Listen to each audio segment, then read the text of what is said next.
बिस्मिल्लाहिर्रहमानिर्रहीम। मैं हूं बेहज़ाद खान और आज हम एंगुलर के कोर्स में हम फॉर्म्स को देखेंगे कि फॉर्म्स होते क्या हैं। आमतौर से जब भी हम वेब में ब्राउज़ करते हैं, चाहे हम किसी वेबसाइट पर लॉग इन हो, चाहे अमेज़ॉन पे हम कोई प्रोडक्ट खरीद रहे हो, हम हमेशा फॉर्म्स का इस्तेमाल कर रहे होते हैं। फॉर्म्स एक अहम पार्ट है एप्लीकेशन में। एंगुलर जो है दो किस्म के जो है फॉर्म्स तरीके बताती है जिससे आप फॉर्म्स क्रिएट कर सकते हैं, जिसमें एक टेम्पलेट ड्रिवन है और एक आपके रिएक्टिव फॉर्म्स हैं। टेम्पलेट ड्रिवन बहुत ही आसान है बनस्बत रिएक्टिव के।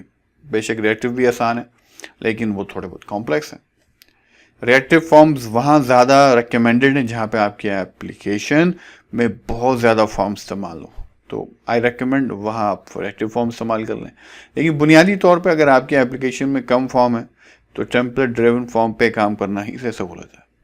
आइए हम देखते हैं टेम्पलेट ड्रिवन फॉर्म्स होते क्या हैं।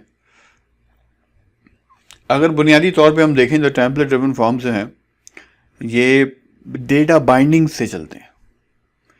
इससे पहले के लेक्चर्स में हम डेटा बाइंडिंग पढ़ चुके हैं कि डेटा बाइंडिंग क्या होती है कि आप अपनी HTML टेम्पलेट पे HTML फाइल के ऊपर आपके कोई एट्रीब्यूट्स जो हैं वो कंपोनेंट के एट्रीब्यूट्स के साथ क्या हो वो जुड़े हुए हों। यानी जब कोई चेंज आपके इनपुट टेक्स्ट बॉक्स में आएगा तो क्या वो चेंज है क्या वो आपके कंपोनेंट के टेक्स्ट बॉक्स में, कंपोनेंट के टेक्स्ट बॉक्स का वो जो एट्रीब्यूट है जिससे आपने दोनों को लिंक किया हुआ है, जोड़ा, उसमें क्या वो चेंज रिफ्लेक्ट हो जाएगा।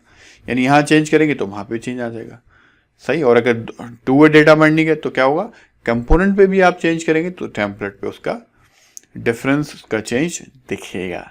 तो क्या है मेजर डिपेंडेंसी, क्योंकि जब डेटा बाइंडिंग पे तो बहुत कम कोड रिक्वायर्ड है जिससे आप क्या करेंगे, आप HTML फॉर्म को कंपोनेंट से आपको डेटा को मुंसलिक करना, उसके लिए बहुत कम कोड चाहिए। अच्छा, उसके अलावा आमतौर से फॉर्म में क्या चीज़ होती है, उसके अंदर यह आपकी वैलिडेशन होती है कि भाई आपके इनपुट्स वैलिड हैं या नहीं है। उन्हें बहुत सी किस्म की वैलिडेशन हो सकती है। इस किस्म की वैलिडेशन हो सकती है कि आपने ये जो रिक्वायर्ड एट्रीब्यूट्स हैं, फॉर एग्जाम्पल जैसे लॉगिन फॉर्म है तो क्या यूज़र नेम पासवर्ड क्या है, ये रिक्वायर्ड एट्रीब्यूट्स है, उसमें डालना ही डालना है आपको, वैल्यू कोई ना कोई फराहम करनी ही करनी है, सही। तो ये बुनियादी वैलिडेशन सारी की सारी आप कहाँ रखेंगे, आप HTML पर रखेंगे। और जो फॉर्म की ट्रैकिंग है जिसमें मिसाल के तौर पर आप हर एलिमेंट के ऊपर चेक कर सकें उसकी स्टेट को, और ये सब क्या एंगुलर प्रोवाइड करता है। आइए आप ज़रा जाते हैं और देखते हैं कि भाई फॉर्म स्टेट से मुराद क्या है।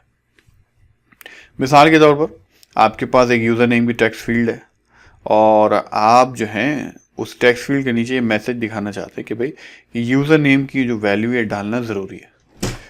तो हम ये सिंपल चेक लगा सकते हैं कि हम ये करें कि भाई कि अगर वैल्यू में चेंज नहीं आया है तो उसके डिस्क्रिप्शन को दिखाएं। तो हम उसमें प्रेस्टाइन के एट्रीब्यूट से इसको चेक कर सकते हैं, वैलिडिटी को। इसी तरीके से अगर उसमें वैल्यू वैलिड है या नहीं है तो वैलिडिटी से चेक हो सकती है, सिर्फ विजिटेड से चेक कर सकते हैं। तो ये क्या, ये एंगुलर प्रोवाइड करती है कि अभी डिफरेंट स्टेट से हम इस सब बात को चेक कर सकते हैं।